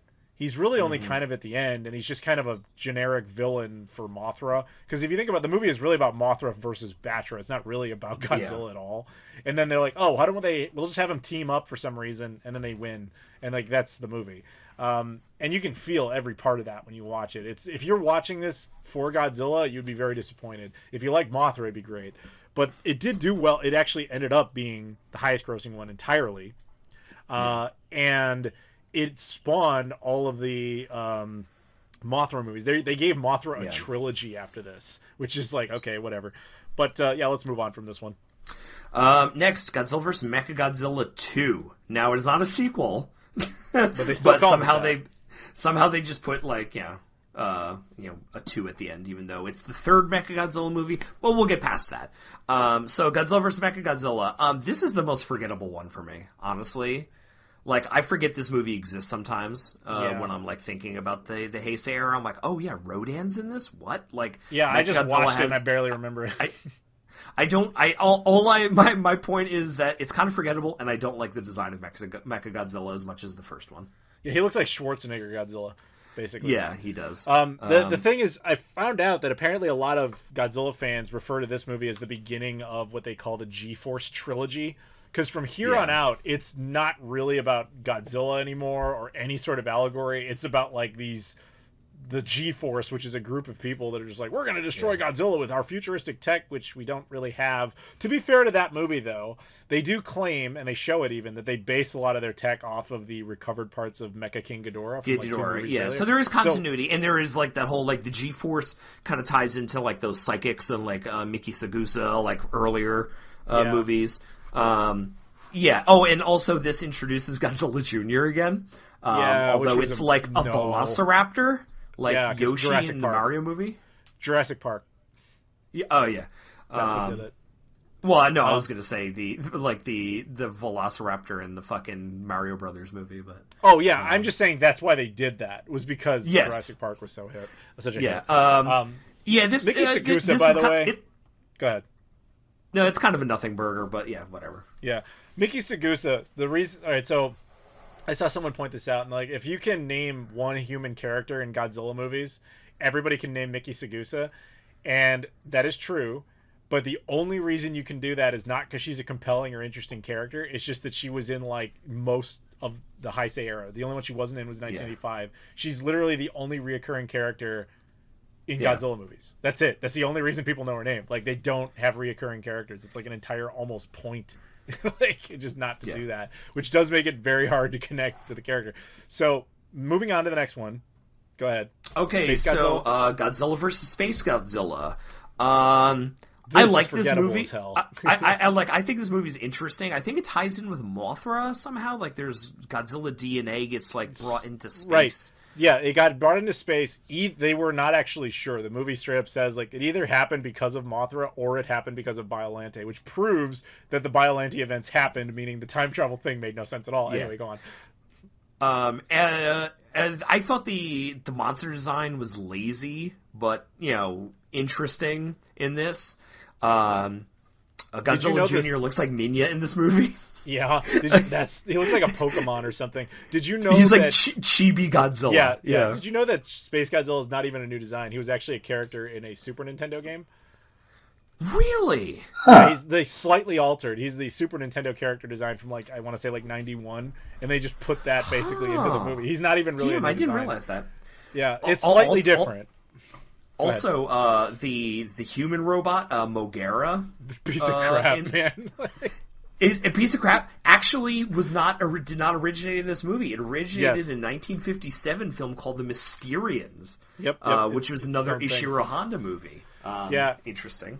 I saw somebody point this out. They're like, with the exception of Godzilla vs. Destroyer, which we'll get to, the technology in the Heisei era just gets worse and worse because they started off in a very normal 1980s Japan, but they had a hover piece of technology with super freezing that does not exist in the real world, and it does actually beat Godzilla. It does. We have to admit it beat him. And then every movie after that, when they come out with a new piece of tech, it's actually crappier and crappier, down to the point where you had Mechagodzilla, who actually successfully stopped Godzilla and Rodan, and would have stopped them both if Rodan hadn't sacrificed himself. But in this, they have a crappy thing called Mogera who just gets constantly beaten the fuck up for no reason. And Space Godzilla is just the most unmotivated villain in the entirety of the Heisei era, which kind of says a lot. He's just like, I'm Godzilla in space. I'm going to just show up to Earth and do shit. So this movie, it's all right. I mean, what do you think about this one? Oh, I think it sucks. I think it's one of the worst of the Heisei era. I don't think it is the worst. I think that still goes to the Mothra one. Mothra, yeah. This one, the only redeeming qualities of it is pretty much Space Godzilla himself, and just the idea of the character is kind of cool. The fight is kind of cool, but that is about all it's got going for it. Okay, and it does set up the last movie of the Heisei era, which was designed to be the last Godzilla movie. You'll hear that phrase a lot. I'm sorry? You'll hear that a lot. I mean, Destroy All Monsters was meant to be the last one, etc. But go on. Is Godzilla versus Destroyer. Mm-hmm. And I like this movie a lot. I really do. I mean, I'm saying that a lot about the Heisei era, but this movie is such a fucking awesome climax to it. You have nuclear meltdown Godzilla, apparently because he's so tied to nuclear radiation, he's having a meltdown, which is going to destroy the entire world. Also, there is a monster Destroyer, which is as a result of the oxygen destroyer from the very first movie. So it's they said in the first movie, a terrible weapon created Godzilla. We have to use a terrible weapon to defeat him. And now that oxygen destroyer has created an even more powerful monster called Destroyer, who's this heavy metal album cover come to life. He's a demon bat thing with giant horns that shoots lightning, and he kills Godzilla's son, which is awesome because Godzilla's son sucks. And I do like the climax of this because the humans actually, for basically trying to kill Godzilla for the past 8 movies, they finally kind of succeed, and they're the ones that help defeat Destroyer, and they're the ones that help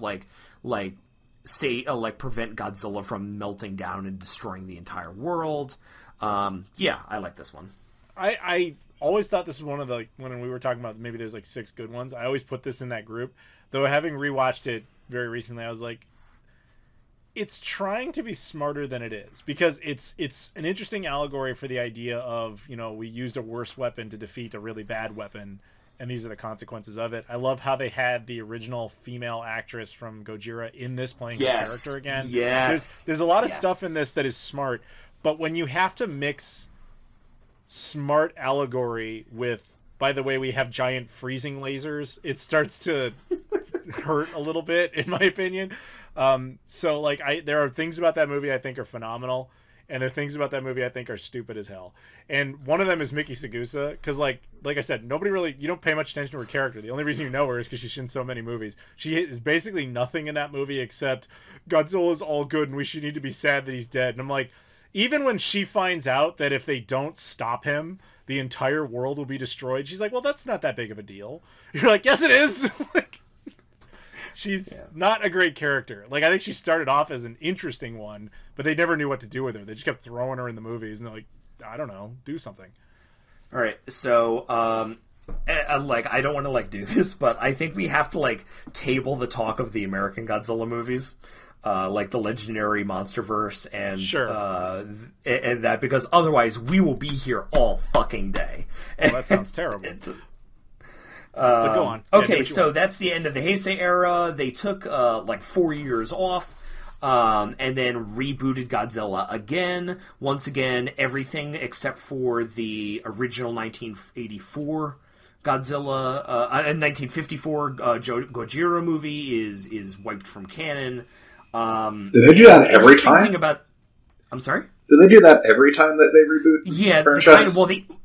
Yes, but it's about then to get way, this way Millennium worse, era has no continuity between the movies almost, because like they reboot every single movie is almost a standalone film. Yeah, and except for like the original one, basically. There's a reason for that, which is this is what I kind of figured out, and we were talking about before. The problem they always ran into was that if you want to have your main character be a supervillain, the audience eventually needs to identify with them, so they start softening the character, and they ran into this every single time. So I think they realized if you want to have Godzilla always be an allegory or be a villain character, you can't make him continue his adventures. You kind of have to start over with new motives, and that's kind of what happened with Godzilla 2000, which, by the way, yes, we're skipping Godzilla 98, apparently, but this movie was a direct response to it, because they were like, he's not a stupid lizard thing that just dies immediately. Anyway, go on. So yeah, I honestly don't have a lot to say about these movies. I have not watched the Millennium era in a very long time. I remember seeing Godzilla 2000 in theaters. Me too. When that came out. Did you see that in theaters? I did. That was actually the last Japanese Godzilla movie in theaters until Shin Godzilla's brief run. Yeah. But it's an okay movie, but it is what it is, which is it was meant to be a very quick reaction to try and make Godzilla not die with the TriStar 98 Roland Emmerich movie. I mean, so we'll move on. Orga's a terrible monster. Yeah. It's an okay movie. It's one of the few where the English dub actually tried harder. But the Japanese version is better. The American version doesn't add new scenes, but it changes the dialogue pretty substantially to make a lot of weird jokes and stuff, and you don't really need it. Anyway, go on. All right, next one, the Godzilla versus Megagyrus. Megagyrus. This is the worst one of the Millennium era. I'm sorry? This is the worst one of the Millennium era by far. Yeah, it's like, oh, Batra, but not Batra? Okay, whatever. This one did it again, where they were like, okay, let's reboot the entire franchise again. This time, Godzilla 1954 did happen. And then here's a bunch of fictional movies that never happened. And the logic is that every time Godzilla showed up, it's because of some new radiation or energy source that he didn't like. So he went and destroyed it. So they stopped producing that kind of energy until someone just decided to do it again. And they create a new monster. And whatever. It's almost not worth your time. All right. Yeah. So let's there's one. The only piece of trivia I want to give about it, and it is actually video game relevant, is Masaya Matsukaze, who is the Japanese voice actor for Ryo Hazuki, is in this movie. That's the only really interesting thing about that. He's only in it for one shot, but he does have speaking lines. Anyway, moving on. Okay, next. Godzilla, Mothra, and King Ghidorah, Monsters All Out Attack, also known as Godzilla GMK. This is probably the best one in the Millennium series. Once again, standalone, rebooted movie. Interesting paradigm shift. Where they instead of Godzilla being the good guy fighting King Ghidorah, King Ghidorah is actually a good guy in this and fights Godzilla along with Mothra. I love the Godzilla design in this movie. Soulless eyes. Soulless eyes. Yeah, I don't know. Yeah, I like this one. I think it's probably the best one. I would say this is not only the best one of the Millennium era. I would say this is one of the best Godzilla movies. Period. This one actually deserves to be kind of separated from everybody else. It's just like, no, this is like a real movie. You should watch this. And one of the most fascinating things about, like, the premise of it sounds really stupid until you watch it and you realize, like, this is genius. But I will say it is funny because this one, even though it is yet again a reboot, Godzilla 1954 did happen. They always want that. Do you know which other movie is actually canon with this? There's another one. It's kind of surprising. Godzilla 98 is actually canon with this. Huh. They actually reference it multiple times, and that's actually what motivated in the film. They set up like the Godzilla Defense Network or something like that. It's actually a direct response to the events of Godzilla 98. I really think they missed the opportunity to have Matthew Broderick. He comes in and he just tells his role. Oh my god, wouldn't that be great if they all sat down to get sushi? And he's like, that's a lot of fish. I know, right? All right, let's just move on. But yeah, this one's really good. Okay. Next, Godzilla against Mechagodzilla. I'm going to bundle these two together. Godzilla against Mechagodzilla and Godzilla Tokyo SOS. They're a 2-part movie. I feel nothing. You know, I'm like the neutral planet in Futurama. Like, I have no feelings either way. Like, I don't know. The basic premise of it was amusing. They were like, all right, so we want to stop Godzilla, who has been around doing stuff. We just didn't see any of it because, again, they rebooted. And this time, what we've got, we're going to build Mechagodzilla. We're going to use the skeleton of the original 1954 Godzilla to make Mechagodzilla, which doesn't make any sense at all, but that's what they do. A cool idea, but... No engineer would be like, well, that makes sense. They would be like, no, that doesn't make any sense. Like, but anyway, so they do it, and then because it's now suddenly got like a body again, the thing's like, oh wait, I hate being a monster. I hate being controlled. I want to destroy Japan. Blah blah blah blah. And it's like 2 movies of that, and it's very very forgettable. Although oddly, the second one specifically is canon with the events of the Mothra Showa era movies. I don't know if you knew that. No, I did not. Yeah, so in the second one in particular, there's this old guy with white hair who meets the little, what are the little girls who, the twins, twins, yeah. And he actually openly talks about because he was like the star of the Mothra movies, I guess, back then, and he's just like he's referencing them. So it's canon with those, which is even weirder. But anyway, you're not missing much in those. And then the last one of the Millennium Era. The final one, Godzilla Final Wars from 2004, which is basically totally the final a love Godzilla letter movie to ever. all of Godzilla. It's kind of like What If Destroy All Monsters, but better. It's a love letter to the Showa era. The director of that film specifically said he doesn't care what the Heisei era is at all. He thought it all sucked. So, they bring back basically every monster except for Gabara from the Showa era. They even bring back Godzilla, from the Matthew Broderick TriStar movie, and he gets his ass kicked. Which is hilarious.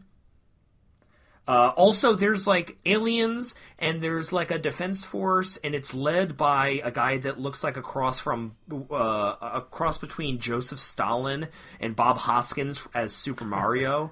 And there's he's an actual MMA fighter in real life, and the director cast him, and he was like, he cast him because he wanted him specifically. The role was actually written for him, and he's like, I'm not an actor. He's not an actor, and he doesn't speak Japanese, and the director didn't speak English, so he didn't care how he performed it. He just wanted to say the lines. So I saw an interview with Don Fry later where he was like, I wish I had known this was going to be like a real movie because I really didn't try. It's like, what? This movie is like staring directly into the sun. It's bright, it's beautiful, but you will eventually go blind from it. It is it's a sugary candy. It's a love letter. Do not take this movie seriously whatsoever.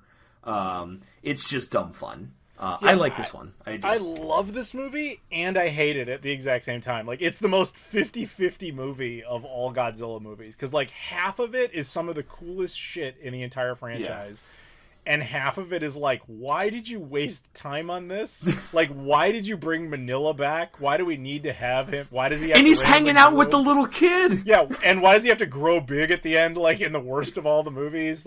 Why? It has one of the best pieces of music in Godzilla history, which is that really badass main piece of music, and then it also simultaneously has the worst piece of music in Godzilla history, even worse than the Fat Guy score in Hedorah. And you're just how did you make such an amazing and terrible film at the exact same time? I don't get it, but it is a bizarre one to say the least. But I mean, really, can't you say that about most of the Godzilla movies? It's they're both simultaneously amazing and terrible. Exactly. So at that point, that's when the Godzilla franchise just stopped entirely. That movie it stopped for a long time too. It did. It was completely dead financially. Like, that movie bombed. It had a $20 million budget, which for Japan is massive, especially in like 2003 when they were producing it. And it grossed 12. I mean, like, it would have had to gross like 40 to 50 to break even. So it was a huge disaster for them. And so they just stopped outright. The next one you would get wasn't until 10 years later. It was Godzilla 2014. That's the MonsterVerse era. And we can truncate all those into saying 2014 has some good ideas. It tried to be serious. It kind of failed in some ways. And if you're going to watch that movie again, get the 4K version, because the original Blu-ray release is too dark. They fixed that in the 4K release.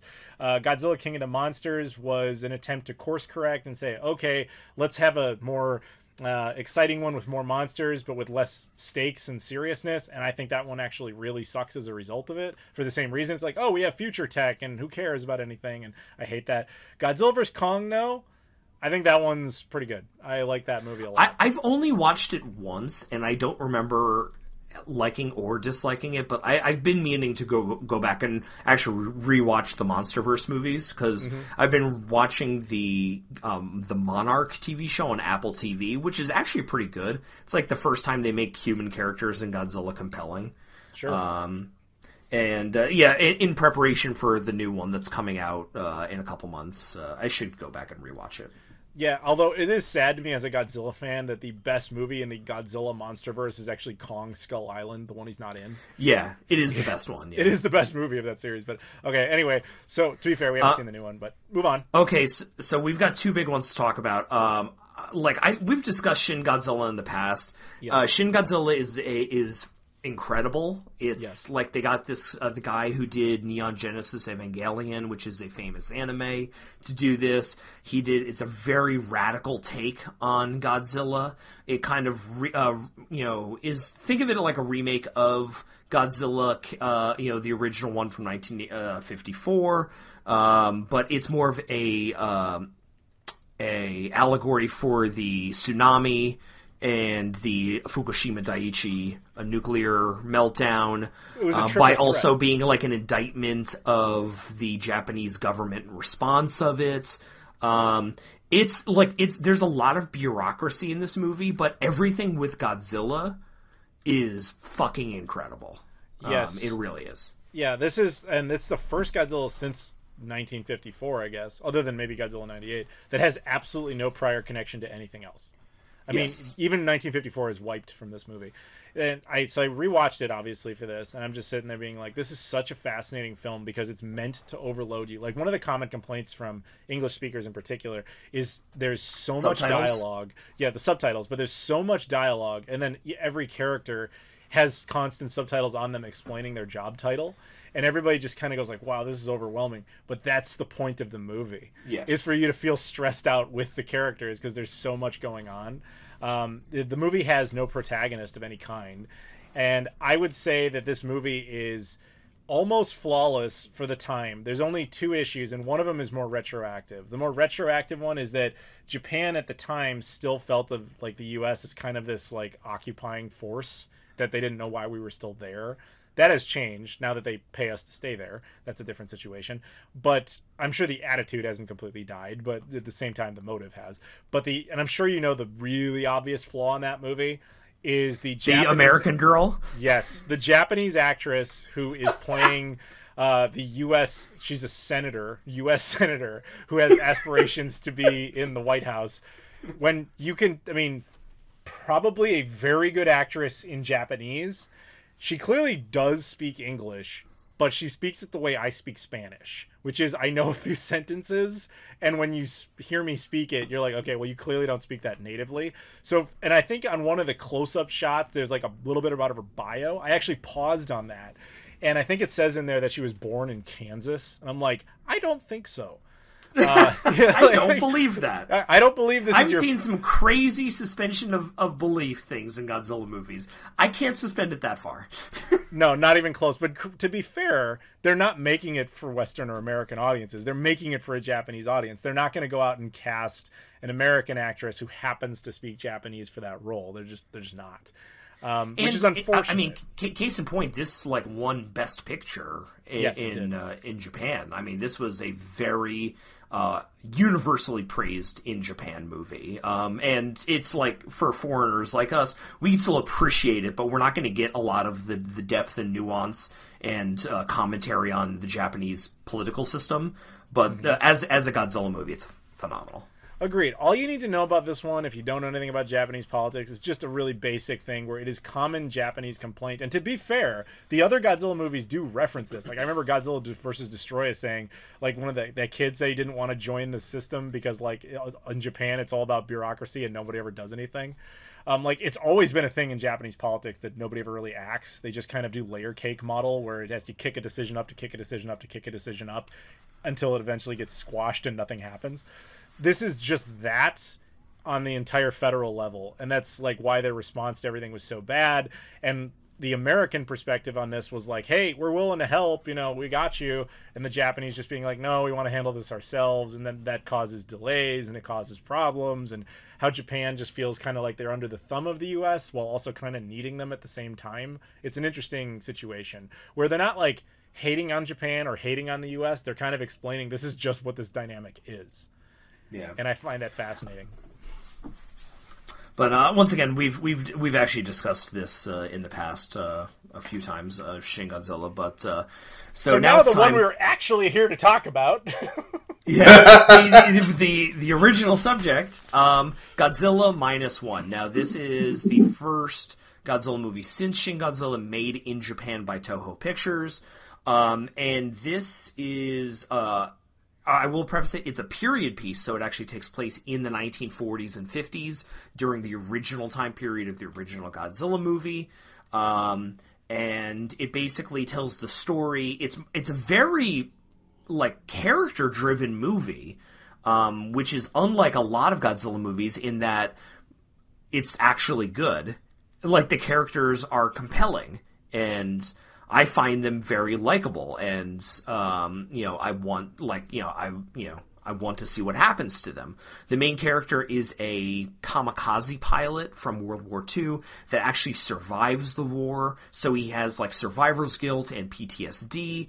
And then Godzilla is introduced in like the very first scene of the movie, but he's like a proto-Godzilla living on this island. He kills a bunch of soldiers. It's Odo Island. I'm sorry? Odo Island. It is Odo Island, yes. Yeah.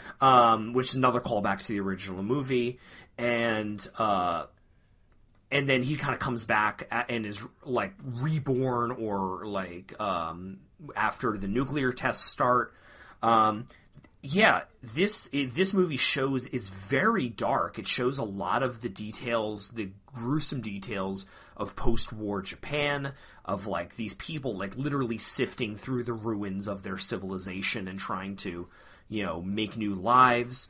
The three main characters, like you have your orphan girl, you have like this other woman who kind of adopts like this orphan, and then you have Shikishima, who's like the main character, the kamikaze pilot, and they're trying to make a life together. And then Godzilla comes and just absolutely fucking destroys it all. And yeah, this movie, Adam was the first person that I texted like after I got out of the movie theater, and I'm like, and I'm like, is it hyperbolic to say that this might be the best one? And you're like, no, I get it, I really do. Yeah. This is probably the Godzilla movie I've been waiting for since I was a kid. Because when I was a kid, and I'm sure you went through this, if you liked Godzilla, you maybe knew one other person that even kind of did. But, like, that's it. And anytime you talked about it, everybody's like, I don't watch that, or that's just dumb rubber suit monster movies and stuff. Nobody saw it the way you did. This is the first Godzilla movie ever in the West. Ever.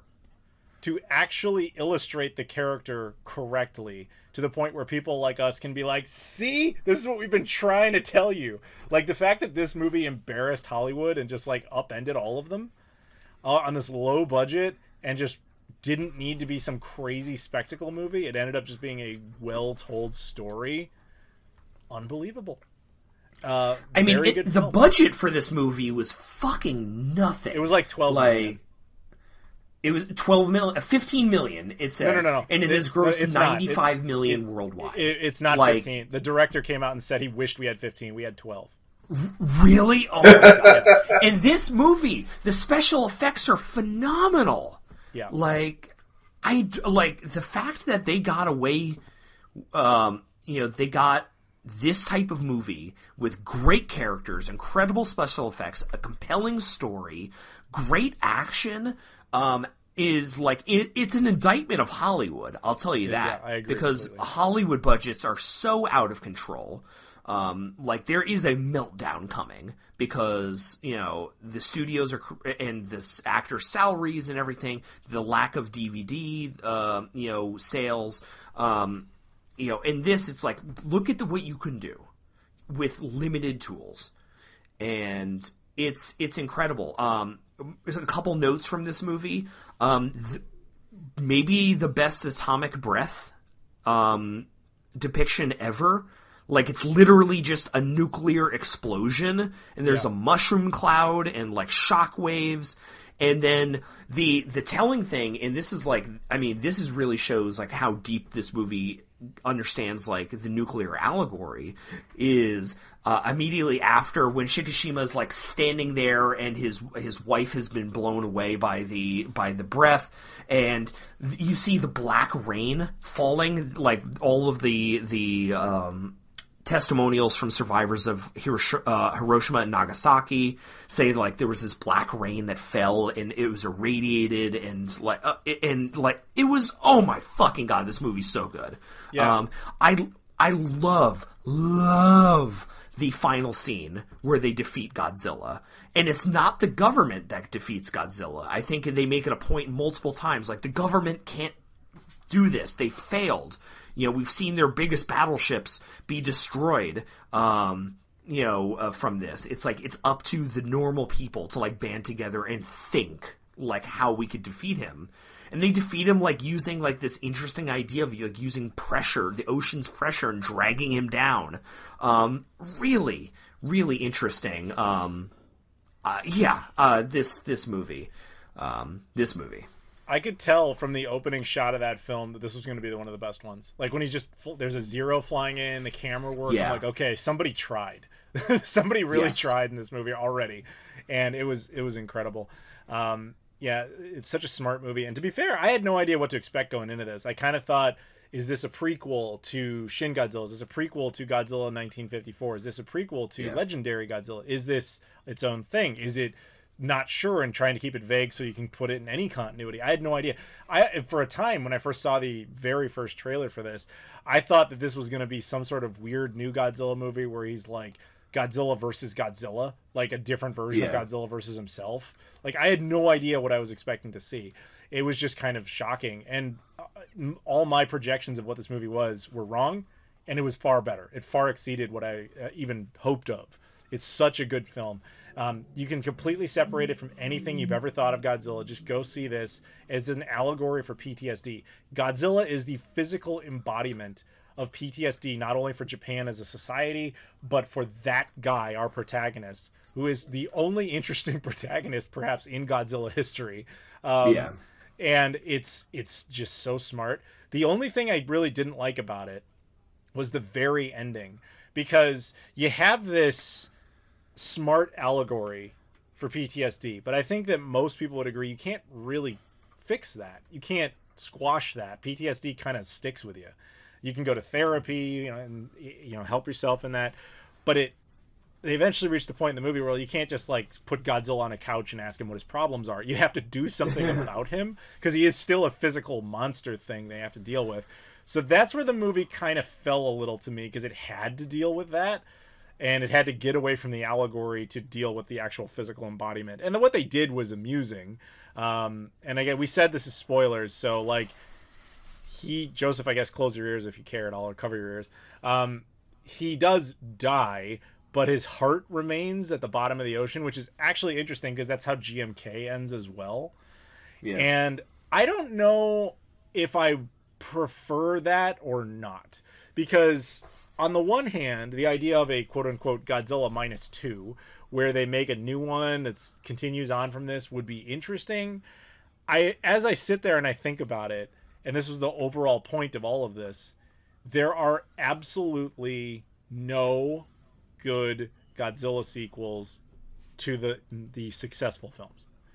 Gojira, its direct sequel, is not a huge hit, and then of course we get the entirety of the Showa era.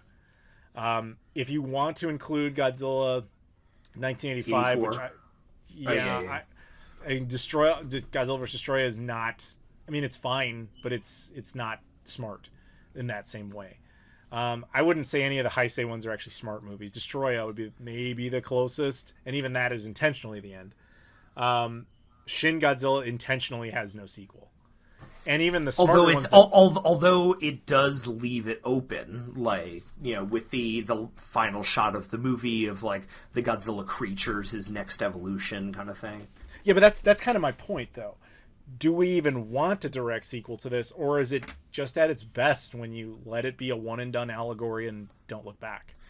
Do you know what I'm saying? Yeah, I get that. So what I would say is that I do see, like, how... Like, I think as a self-contained movie, it's beautiful. And it's, like, I would be very hesitant to believe that a sequel can capture some of this magic. I do like the idea of an ambiguous end. Even if you're not going to create a sequel, I think kind of like that idea of just the lingering doubt of, like, is this thing defeated? In, like, do you ever really ever get over post-traumatic stress? Like, is your war finally over? His wife's final, like, the final line of the movie is like, you know, is your war, like, finally over? It's like, you don't know. It's always going to be a part of you. So, like, that's one thing we haven't really discussed, like, the regenerative properties of Godzilla. Like, he gets his face blown off by, like, a mine, like, Wolverine in one on of the crack. first scenes. He's Wolverine on crack. Yes, but, like, you actually see his, like, flesh, like, you know, kind of, like, comes back together, and he revives himself. Exactly, and like Wolverine. And I believe, like, when you brought up your criticism in our text about right after, you're like, I don't know about the final scene. Now, I didn't know if you were referring to the fact that Godzilla's heart was still there, or are you referring to the fact that the female lead in the movie is revealed to be alive? Because definitely that. I did not like that at all. Well, here's the thing. They're related. The idea that his heart is still alive. I'm aware that there's a connection there, yes. Yeah, because, you know, this woman gets, like, blown away in an atomic blast, like, halfway through the movie. But it's revealed that she's alive in the final scene.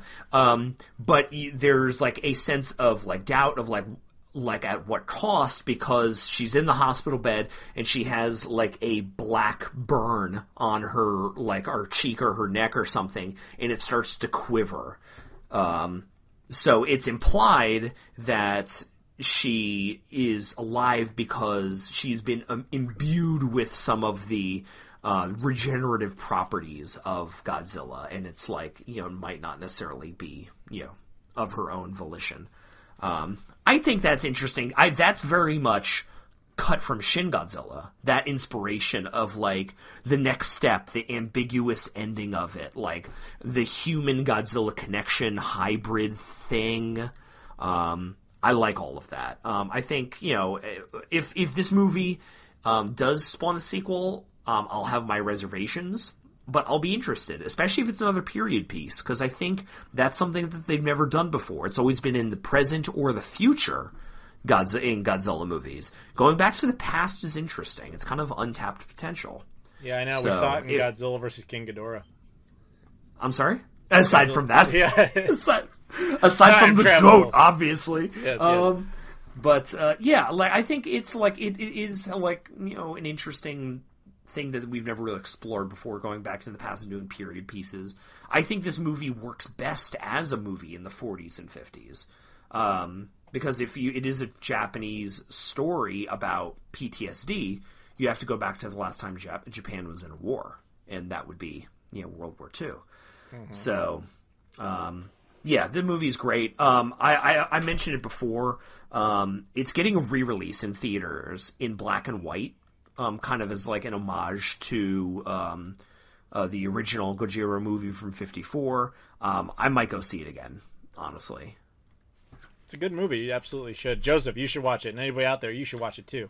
It is. You should watch all of these. Yeah, well, and for if anybody is interested, the first 15 movies of the Showa era, they're all available in the United States on HBO Max. The Heisei era is a little bit harder to kind of come across, but I'm sure if you sail the high seas of the internet, you can find that. Are you sure they're all on HBO Max? The Showa era, I believe so. Because I remember going through... I'm sorry? So, I said I know a few of them are. I'm not sure all of them are. So, like that Criterion box set you talked about before, that thing has actually been discontinued for licensing reasons. Yes. So, in true Godzilla fashion, it is already really hard to find copies of the movies. I have Blu-rays of every single one except Dr. Pepper Cut of 1985, just because that doesn't exist. I did find this really cool HD restoration that fans have done, but other than that, yeah, it's a pain. So to just kind of put a bow on this, Adam, top three. What are your top three favorites? Not the best ones. Your favorite Godzilla movies, as far as like entertainment level, because that's a completely different. No, your favorites. Yeah, that's really hard to say because I objectively think that Gojira, Shin Godzilla, and Godzilla -1 are like the three best ever produced, with GMK just right outside looking in. But as far as like entertainment value, man, I have to say like Godzilla vs. King Ghidorah, maybe something stupid like Godzilla vs. Megalon, because you just can't believe what you're seeing. Yeah.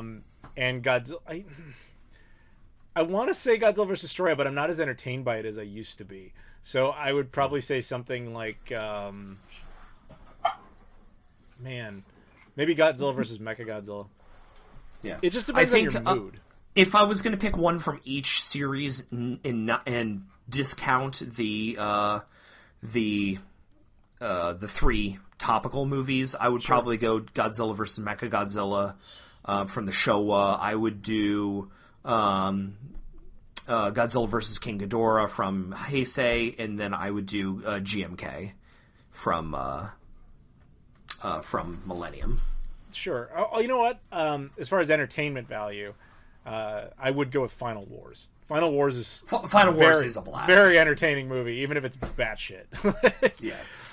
My last thought on this before we go, and I'm sorry, Joseph, please don't pull your patronage after how boring this was. You made your bed, you fucking liar. God damn. But no, do you know where the title Godzilla -1 comes from? Nope. I read it, but I can't remember offhand. Right. Man. So I guess it's a thing in Japan at the time at the end of the war. They considered themselves as a nation at state zero. Like they were just at their absolute zero. So Godzilla being added to that is state 0 -1. It's even worse. Ooh. So Godzilla made it -1. That's what that is. Yeah. And it's great. It is. 10 out of 10, no notes. Yeah. Anyway, so I hope you guys enjoyed all of this Godzilla talk. Joseph, how much did you learn about Godzilla? Probably not as much as I would have thought, just because it's a lot of stuff you guys were talking about. But I do know that there are at least 3 Godzilla movies that I should end up watching at some point. It is okay to say it's Godzilla's Revenge, Godzilla vs. Megalon, and Godzilla vs. Mechagodzilla. Obviously, yes. Well, that one's actually good. But okay, I thought you were good. It's okay to say, Joseph, that you didn't pay any attention and none of this matters to you at all. That's totally fine. But hopefully someone out there actually listened and somewhat cares about everything we said. So if you are one of those people, thank you. And thank you again to everyone who backed the original version of this podcast. This was like a bonus thing that we did. So I'm going to give shout outs again from that. Abdullah, huge shout out to you. Spencer Purrier, Loke, Michael Kelly, Sega Steve, Tim Inman, Trey Wagner, Joseph, obviously you, Sinjeet, and Rob again. Thank you for joining us. So do us a favor, please. Thank you.